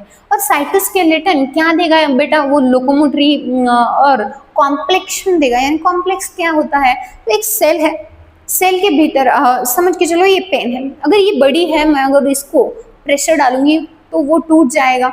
अगर ये ही छोटी सेल है, अगर इसको मैं प्रेशर डालूंगी तो टूटेगा क्या, नहीं। प्रोकैरियोटिक सेल्स छोटे है, उसको साइटोस्केलेटन की जरूरत है क्या, वो टूटेंगे क्या, नहीं। उसको स्ट्रक्चरली पहले ही मेंटेनेंस मिल चुकी है सेल वॉल की वजह, लेकिन हमारे में है क्या, नहीं। तो उसको साइटोस्केलेटन का मेंटेनेंस कौन करेगा। और अपनी सेल्स कैसे होती है, साइज में बड़ी है, और प्रोकैरियोटिक कैसे थे, 1 से 20 माइक्रोमीटर में थे, अपने तो 10 से 20 माइक्रोमीटर में। तो उनको मेंटेनेंस करने के लिए साइटोस्केलेटन वही स्ट्रक्चर होता है। हमारी सेल्स बड़ी है, सेल को प्रॉपर शेप में मेंटेन करने का काम साइटोस्केलेटन का होता है। क्योंकि अपनी सेल बड़ी है, अगर आप कुछ भी उसमें बाहर से प्रेशर डालोगे तो वो टूटने का या बिखरने के चांसेस होते हैं, इसलिए उसमें साइटोस्केलेटन होता है। It is network of filamentous protein provide shape and support and motility। तो हम पहले अब स्टार्ट करते हैं यूकैरियोटिक सेल में। पहले तो पढ़ेंगे हम सेल मेम्ब्रेन के बारे में। इसके बारे में पढ़ेंगे, सेल मेम्ब्रेन के बारे में, सेल मेम्ब्रेन। तो studies done on RBC mainly composed of lipid and protein. Studies की गई सेल मेम्ब्रेन के बारे में, आपने अभी साइंटिस्ट कॉर्नर में साइंटिस्ट को देखा, लेकिन उस जो हमने पहले साइंटिस्ट देखे उन्होंने किसी ने नहीं बोला कि सेल मेम्ब्रेन किससे बनी है, क्या ऐसे खोज नहीं हुई थी। लेकिन बाद में खोज की गई, तो खोज करने के लिए सेल मेम्ब्रेन को आपको स्टडी करना पड़ता है। अगर देखो, अगर अंदर ऑर्गेनल्स है, तो स्टडी करना थोड़ा मुश्किल होता है कि आखिर सेल मेम्ब्रेन में एक्टिविटीज क्या चल रही है क्या नहीं, वो सारे प्रॉब्लम्स आ सकते हैं। तो साइंटिस्ट ने पहले सोचा कि ऐसे सेल लेंगे जहाँ पे हम सिर्फ सेल मेम्ब्रेन पे फोकस कर सकते हैं। तो उन्होंने सोचा कि क्यों ना आरबीसी को लेंगे, क्योंकि आरबीसी के अंदर तो कोई ऑर्गेनल नहीं है, हम प्रॉपर सेल मेम्ब्रेन की स्टडी कर सकते हैं। तो उन्होंने पहले किसको प्रेफर किया, आरबीसी के सेल को प्रेफर किया। तो उन्होंने उसमें देखा कि उनको लिपिड एंड प्रोटीन दिखाई देगा, पूरी जो लेयर है वो लिपिड से बनी हुई है, लिपिड को हम बोलेंगे फैट से, और प्रोटीन से बनी हुई है मेजरली। उन्होंने देखा सेल मेम्ब्रेन को जूम करके, तो अरे वो तो बाइलेयर से बनी है। वो बाइलेयर किसकी थी, मेनली फॉस्फोलिपिड था, उसमें क्या प्रेजेंट था, फॉस्फोलिपिड प्रेजेंट था। फॉस्फोलिपिड बाइलेयर से हमारी सेल मेम्ब्रेन बनी हुई थी। जब उन्होंने जूम करके देखा तो उनको एक स्ट्रक्चर दिखाई देगा, ये गोल मटोल सा, ये देखो ये गोल गोल जो गोल मटोल सा स्ट्रक्चर है, उस राउंड स्ट्रक्चर को उन्होंने बोला तो अरे ये तो पोलार है। कैसा है, ये पोलार है, पोलार यानी कि पोलार मॉलिक्यूल दिखाई दे रहा है ये। और ये जो ट्यूबुलर स्ट्रक्चर है उन्होंने इसको बोला कि ये पोलार से दिखाई दे रहे हैं। और कुछ टेल लाइक स्ट्रक्चर दिखाई दी उनको, एक ग्लोबुलर के नीचे दो टेल्स दिखाई दी उनको। तो उन्होंने जब स्टडी किया तो उनको पता चला कि जो ग्लोबुलर हेड है वो पोलार है, यानी कि उसको ही हम बोलते हैं हाइड्रोफिलिक, यानी कि वाटर लविंग है। और जो नॉन पोलराइज्ड नीचे जो टेल है वो कैसी है, हाइड्रोफोबिक है, यानी कि इनमें जो देखो हाइड्रोजन, ये जो टेल होती है हाइड्रोजन और कार्बन से बनी होती है, सैचुरेटेड हाइड्रोकार्बन से बनी है, यानी कि वो कैसी होगी, हाइड्रोफोबिक होगी। तो उनमें ज्यादा इलेक्ट्रोनेगेटिविटी होती है क्या, हाइड्रोजन और कार्बन में नहीं होती है, इसलिए वो सैचुरेटेड हाइड्रोकार्बन्स दिखाई देंगे और वो हाइड्रोफोबिक होंगे, यानी कि वाटर हीटिंग होते हैं। जो हेड होगा वो वाटर लविंग होगा, जो टेल होगी वाटर हीटिंग होगी। तो उन्होंने फिर देखा कि उस मेम्ब्रेन के ऊपर, अगर ये समझ के चलो ये प्लाज्मा मेम्ब्रेन है, प्लाज्मा मेम्ब्रेन को उन्होंने स्टडी करनी शुरू कर दी। उनको ग्लोबुलर हेड टेल वो भी बाइलेयर से दिखाई दिए। तो उन्होंने बोला चलो थोड़ा और स्टडी कर लेंगे। तो उनको कुछ प्रोटीन दिखाई दिए जो एक्सट्रेंसिक होंगे, एक्सट्रेंसिक प्रोटीन, और ये इंट्रिंसिक प्रोटीन दिखाई दिए। तो समझ के चलिए एक लेयर है, प्लाज्मा मेम्ब्रेन की लेयर है, उन्होंने जूम करके देखा तो फॉस्फोलिपिड बाइलेयर से बनी हुई थी, यानी कि ऊपर की तरफ हेड, ग्लोबुलर हेड, और नीचे की तरफ टेल, वैसे ही नीचे से ग्लोबुलर हेड और बाद में टेल, ऐसे उनको स्ट्रक्चर दिखाई दिए। तो प्लाज्मा मेम्ब्रेन में जब उन्होंने देखा तो उस मेम्ब्रेन पे ऊपर से कुछ प्रोटीन दिखाई दिए उनको, यानी कि सरफेस के ऊपर प्रोटीन दिखाई दिए, आउटर साइड में, वैसे इनर साइड में यानी कि साइटोप्लाज्म के साइड में से तो उनको दिखाई नहीं दिया, आउटर साइड से दिखाई दिया। तो उन्होंने बोला उसको कि वो पेरीफेरल प्रोटीन है, अपर साइड में है सरफेस के, इसलिए बोला कि पेरीफेरल प्रोटीन है। कुछ प्रोटीन उनको सरफेस के भी भीतर चले गए, सेल मेम्ब्रेन के भीतर चले गए और बरीड हो गए। तो उन्होंने उस चीज को बोला, प्रोटीन को बोला कि ये तो पूरे इंट्रिंसिक प्रोटीन हो गए, यानी कि अंदर बरीड हो गए, और जो बाहर के प्रोटीन थे उसको बोला एक्सट्रिंसिक प्रोटीन। बाद में हम देखते हैं कि जो सेल मेम्ब्रेन है वो प्रोटीन और लिपिड, अभी जो आरबीसी में स्टडी किया उन्होंने, तो लगभग उन्होंने बोला कि 52% प्रोटीन है। क्या होगा, 52% प्रोटीन है, और जो 40 है बचा कुचा क्या है, लिपिड है। फिर भी 8% क्या हो गए, तो 8% जो बचे होंगे वो कार्बोहाइड्रेट्स और ग्लाइकोलिपिड्स ऐसे, और प्लस कोलेस्ट्रॉल ऐसा होगा, हम आगे के स्लाइड में देखेंगे। ये सब मिलके 100% होगा, लेकिन सबसे ज्यादा उसमें मात्रा किसकी दिखाई दी, प्रोटीन की दिखाई दी। बाद में उनको दिखाई दिया कि 40% लगभग लिपिड है, और जो बचे कुछ आपको दिखाई देंगे अदर मॉलिक्यूल्स दिखाई दी। तो इन 1972 में दो बेस्ट फ्रेंड्स आ गए, या दो बेस्ट साइंटिस्ट आ गए, वो थे, उनका नाम था सिंगर एंड निकोलसन। सिंगर और निकोलसन आ गए, उन्होंने एक मॉडल दिया, उसको बोला उन्होंने fluid mosaic model. Fluid mosaic model cell membrane के बारे में बताया, उसको उन्होंने बोला फ्लूइड मोजाइक मॉडल।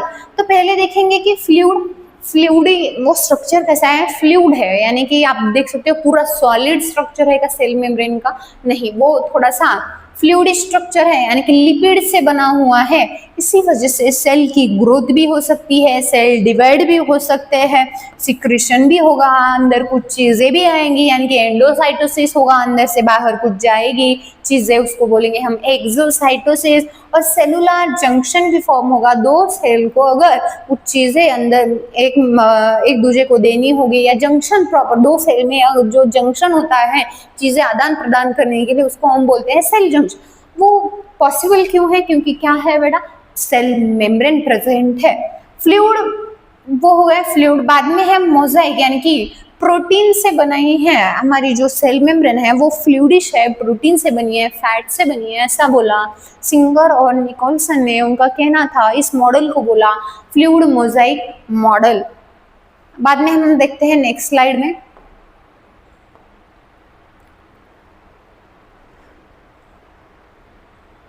तो पहले हम पढ़ेंगे, आपको मैंने स्ट्रक्चर जैसे कि बताया, ये क्या है, ग्लोबुलर हेड है, ये भी ग्लोबुलर हेड है, फिर ये टेल हो गई, हमारा ये बाइलेयर हो गया लिपिड का। तो आपको दिखाई देंगे कुछ कुछ ये ऐसे रिसेप्टर्स, ये जो आपको वाई स्ट्रिप का दिखाई दे रहा है वो रिसेप्टर्स। वो रिसेप्टर्स हमेशा सेल के आउटसाइड होते हैं, सेल के इनसाइड होंगे क्या रिसेप्टर, सेल को क्या ही भेजना है, आएंगे तो सिग्नल सेल लेगा, सेल रिसीव करता है सिग्नल्स देगा क्या बाहर जाके, नहीं, इसलिए बाहर की तरफ क्या होते हैं, रिसेप्टर्स होते हैं। ये रिसेप्टर जो ये ब्लू कलर का दिख रहा है, वो आपको जो दिखता है वो एक्सट्रिंसिक प्रोटीन है। इस प्रोटीन पे जो रिसेप्टर्स है वो ग्लाइकोप्रोटीन्स के होते हैं, वो ग्लाइकोलिपिड्स के हो सकते हैं। जो आपको देखो इस सेल मेम्ब्रेन के बीच में जो इतना बड़ा ब्लू कलर है, वो कौन सा प्रोटीन होगा, इंटीग्रल प्रोटीन। और ये बाहर का कौन सा होगा, पेरिफेरल प्रोटीन। इंटीग्रल प्रोटीन का काम क्या है कि ये ट्रांस मेम्ब्रेन प्रोटीन है। इस प्रोटीन का काम होता है कि कुछ चीजें अंदर की तरफ लाए और कुछ चीजें बाहर की तरफ लाए। क्यों, क्या जरूरत होती है, क्योंकि कुछ वाटर मॉलिक्यूल्स होते हैं, वही इस सेल मेम्ब्रेन को क्या कर सकते हैं, भेद के अंदर आ सकते हैं। क्योंकि बाहर जो हेड है वो वाटर लविंग है, अंदर का तो नेचर कैसा है, वाटर हीटिंग है, फिर से वाटर लविंग है, यानी कि वाटर मॉलिक्यूल डायरेक्ट आ सकते हैं, लेकिन जो बाकी के मॉलिक्यूल्स उनको आते वक्त दिक्कत हो सकती है, इसलिए वहां पे प्रेजेंट होंगे हमारे इंटीग्रल प्रोटीन। और इनका स्ट्रक्चर सॉलिडिफाई नहीं है, थोड़ा सा फ्लूइड स्ट्रक्चर है। तो वो फ्लूइड वाला स्ट्रक्चर मेंटेन करने के लिए काम कौन करता है, कोलेस्ट्रॉल। समझे, कभी क्या होता है कि बेंच थोड़ा सा हिलता है, आप स्टूडेंट है तो जब हम स्कूल में गए, बेंच हिलने लगा, या घर में कोई चीज़ क्या होती है थोड़ा सा ऊपर नीचे हो रही है, तो हम उस चीज़ के नीचे थोड़ा सा क्या बनेंगे, कागज का गोला बना के रख देते हैं, वरना थोड़ा सा स्टोन रख देंगे, क्योंकि वो जो स्ट्रक्चर है वो मेंटेन रहे। वैसे ही कोलेस्टेरॉल क्या करता है, स्ट्रक्चरल स्टेबिलिटी देने का काम, सेल मेम्ब्रेन को स्ट्रक्चरल स्टेबिलिटी देने का काम कौन करेगा, कोलेस्टेरॉल करेगा। बाद में हम देखते हैं कि आपको बोला मैंने, ये सेल मेम्ब्रेन है, सेल मेम्ब्रेन से कुछ चीजें अंदर आती है, कुछ चीजें बाहर आती है। कुछ मॉलिक्यूल्स होते हैं वो न्यूट्रल है, उस सेल मेम्ब्रेन को कैसी है, पोलर है, नॉन पोलर है, उनको जरूरत नहीं, क्योंकि वो पोलर मॉलिक्यूल्स है तो अंदर आ जाएंगे, उनको किसी की परमिशन लेने की जरूरत नहीं पड़ती। तो वो हो गए न्यूट्रल मॉलिक्यूल्स। ये मॉलिक्यूल्स है, चलो घूमते घूमते वो सेल मेम्ब्रेन के अंदर आ गए, ना उनको किसी की जरूरत पड़ी, पूछने की जरूरत न पड़ी, ना एनर्जी की जरूरत पड़ी। उनमें कुछ पोलर मॉलिक्यूल्स है, न्यूट्रल मॉलिक्यूल्स हो गए सॉरी वो। अब जो सेकंड मॉलिक्यूल्स है वो पोलर मॉलिक्यूल्स है। पोलर मॉलिक्यूल्स तो अंदर आ सकते हैं, ये जो है पोलर मॉलिक्यूल्स है, अंदर तो आएंगे, लेकिन अंदर आते वक्त क्या बोलते हैं कि नहीं, कुछ लोग होते हैं, चलो हम ट्रिप पे गए, कुछ लोग बोलते हैं कि नहीं हम चलेंगे, उनमें स्टैमिना है, वो बोलते हैं चलेंगे। कुछ लोग बोलते हैं नहीं हम बस लेके आएंगे, वरना रिक्शा से चले आएंगे, यानी कि ट्रांसपोर्ट करने के लिए कोई तो मीडियम चाहिए। तो वैसे ही पोलर कुछ मॉलिक्यूल्स होंगे, उनको मीडियम चाहिए होता है, तो वो मीडियम कौन देगा, ये ट्रांस मेम्ब्रेन प्रोटीन देगी, उस मीडियम के थ्रू वो अंदर आ जाएंगे। जो देखो न्यूट्रल मॉलिक्यूल्स थे, उनको किसी की जरूरत नहीं थी, वो सीधा अंदर आ गए। इस डिफ्यूजन को बोलते हैं सिंपल डिफ्यूजन। लेकिन यहाँ पे भी मॉलिक्यूल कैसा है, ज्यादा से कम की तरफ आ रहे हैं, यानी कि सिंपली डिफ्यूजन हो गए। दूसरा हमने देखा पोलर मॉलिक्यूल्स में भी बाहर ज्यादा मात्रा में है, ज्यादा मात्रा से कम मात्रा में आ रहे हैं, यानी कि कौन सा डिफ्यूजन होगा, फिर से पैसिव डिफ्यूजन होगा, वो भी पैसिव डिफ्यूजन कैसा होता है, फैसिलिटेड डिफ्यूजन, यानी कि उनको फैसिलिटी देनी पड़ रही है, वो खुद आ रहे हैं क्या, नहीं, ऑटो से आ रहे थे ना जाते ट्रिप में जाने वाले लोग, वैसे ही ये कुछ मॉलिक्यूल्स होते हैं, वो बोलेंगे हम खुद नहीं जाएंगे, हमको कुछ फैसिलिटी दो, वो फैसिलिटी हो गई फैसिलिटेड, और जिनको किसी की जरूरत नहीं है वो हो गए सिंपल। अब बाद में देखिए जो तीसरे होंगे, इनमें आपको फैसिलिटी भी दिखाई दे रही है लेकिन कुछ अलग दिखाई दे रहा है, ये खूब सारे मॉलिक्यूल बाहर की तरफ है, वो अंदर नहीं आ रहे हैं, जो जहाँ पे मात्रा कम है, कम से ज्यादा की तरफ आ रहा है। तो देखो कभी भी यूनिवर्सल एक लॉ है, ज्यादा की तरफ से, ज्यादा से लेके कम की तरफ आते हैं, लेकिन कम की तरफ ज्यादा, कम से ज्यादा की तरफ जाने के लिए एनर्जी लगती है, वैसे ही कम मॉलिक्यूल्स जहाँ हैं वो अगर बाहर जाना चाहेंगे तो बाहर कैसी क्वांटिटी है, लार्ज क्वांटिटी है, तो उसको क्या देनी पड़ेगी, एटीपी यूज करनी पड़ेगी, एटीपी यानी कि एनर्जी देनी पड़ेगा, एनर्जी के साथ साथ उसको ट्रांसमेम्ब्रेन प्रोटीन की भी जरूरत पड़ रही है। तो ये कौन सा डिफ्यूजन हो गया बेटा, ये एक्टिव डिफ्यूजन हो गया, कौन सा, एक्टिव। तो एक्टिव में हमेशा पंप लगता है, आपको बोला कि एटीपी यूज हो रही है तो क्या लगा, पंप लगा, ये ध्यान रख के चलिएगा। ये हो गया पैसिव, पैसिव में आएंगे सिंपल और फैसिलिटेड डिफ्यूजन, और एक्टिव में किसकी जरूरत पड़ती है, आपको पंप की जरूरत पड़ेगी। ये हो गया सेल मेम्ब्रेन के बारे में। अब हम पढ़ेंगे सेल वॉल के बारे में, किसके बारे में, सेल वॉल के बारे में। तो देखो सेल वॉल एक रिजिड स्ट्रक्चर है, कैसी है, रिजिड। आपने अभी तक यही पढ़ा है, फर्स्ट स्लाइड से लेके अभी तक आपने पढ़ा है कि ये रिजिड स्ट्रक्चर है, नॉन लिविंग है, और ये क्या देगी, शेप देगी।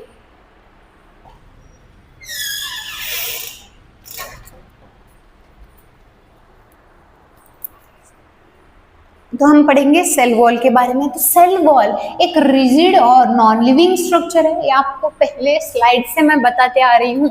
सेकंड है, ये आपको शेप देगा, जो सेल वॉल है प्लांट सेल को शेप देता है, ये आउटरमोस्ट लेयर है, ये प्रोटेक्शन प्रदान करती है, उसके साथ ही सेल टू सेल इंटरेक्शन करने के लिए भी सेल वॉल की जरूरत होती है।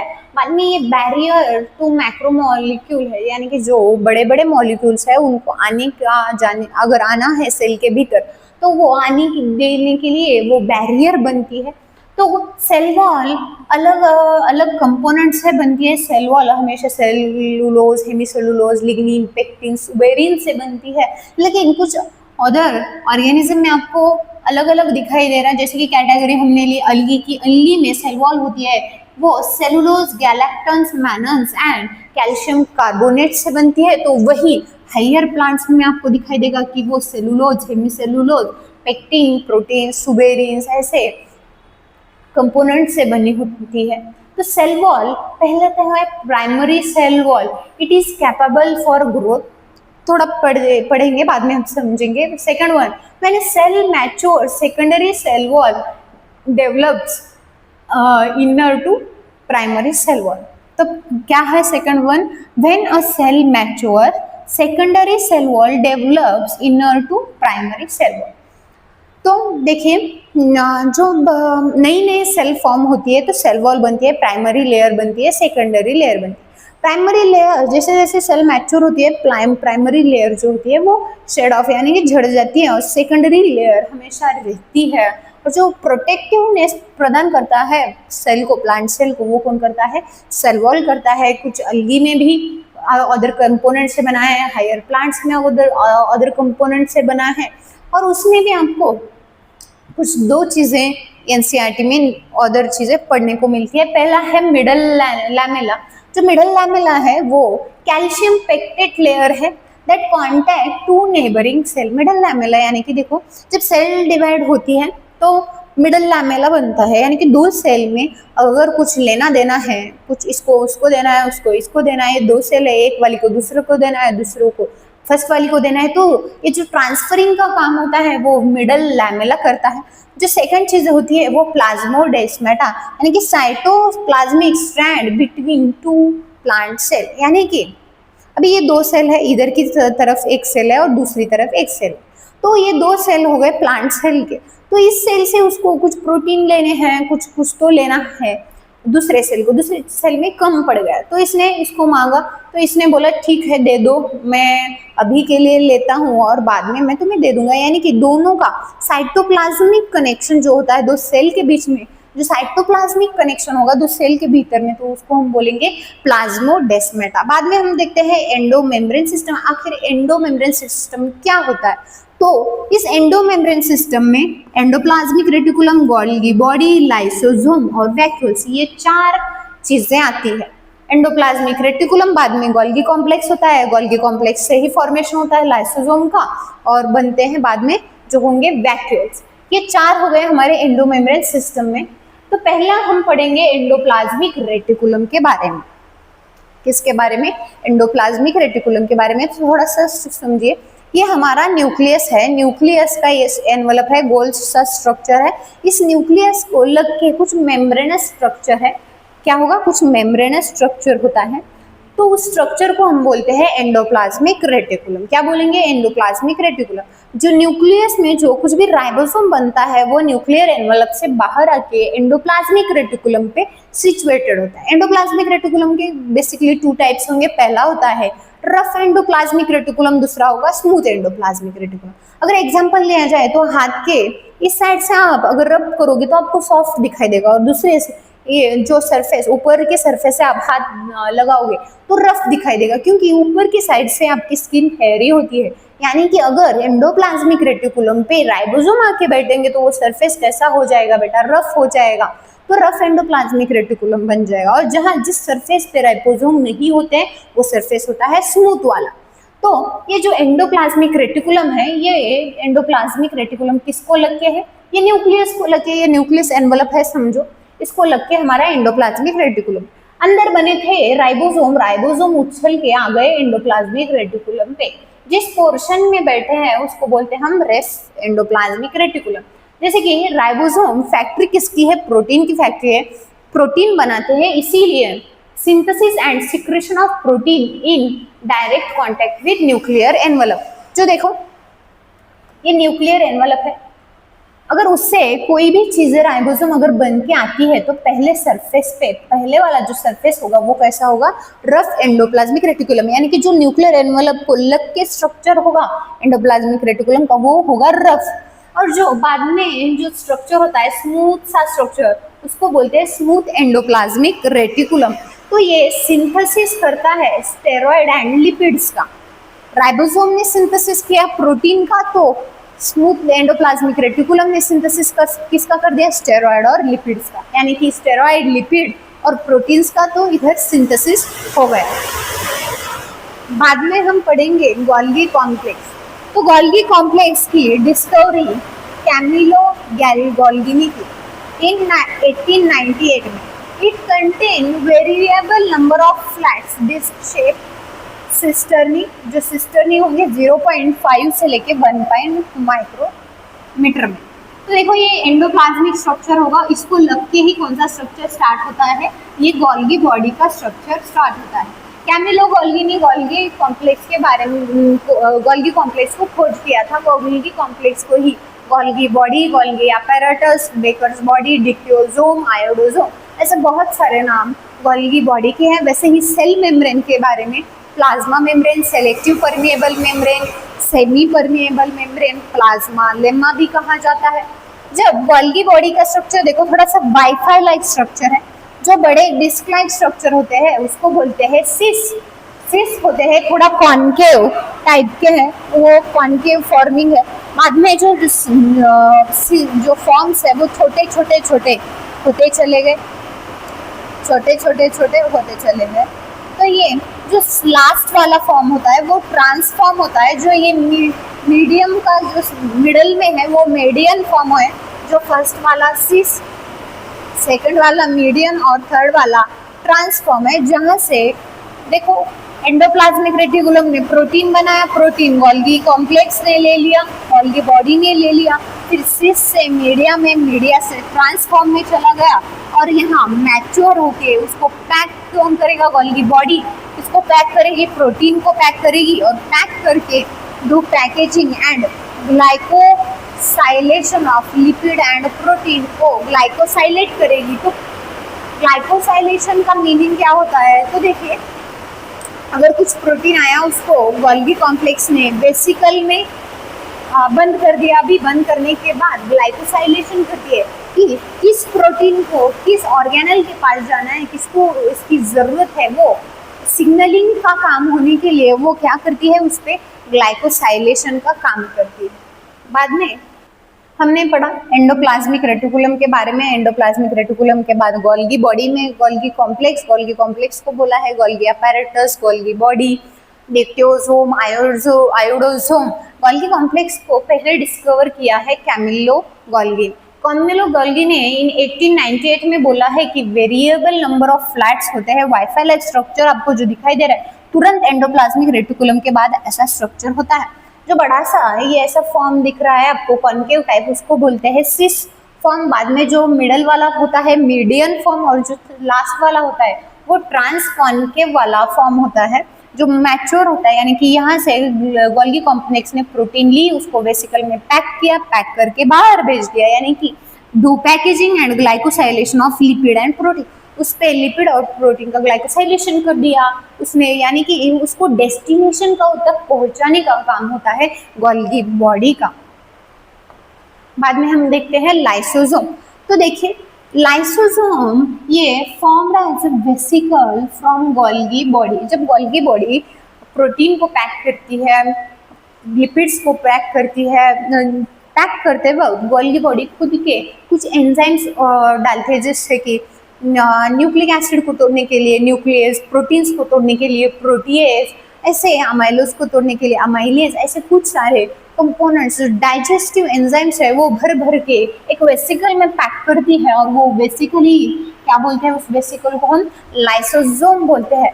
तो ये यूनिट मेम्ब्रेन है and proton pump present contain all hydrolytic enzyme. जो सेकंड लाइन है ये unit membrane and proton pump, जो प्रोटॉन पंप है वो प्रेजेंट, प्रोटॉन पंप प्रेजेंट है, यानी कि एक लाइसोसोम का स्ट्रक्चर है। लाइसोसोम का इर्द गिर्द क्या कैसा नेचर है, साइटोप्लाज्म का नेचर है। लाइसोसोम को मेंटेन करना पड़ता है उसका जो एसिडिक नेचर है। तो क्या करेगा बेटा, तो बाहर के साइड में जो हाइड्रोजन है वो हाइड्रोजन इनसाइड लेगा और जो एसिडिक नेचर है वो मेंटेन करेगा, इसलिए इसकी जरूरत पड़ती है, हाइड्रोजन पंप की जरूरत पड़ती है। सेकंड हम पढ़ेंगे वैक्यूल्स के बारे में। It contain water, sap, excretory waste.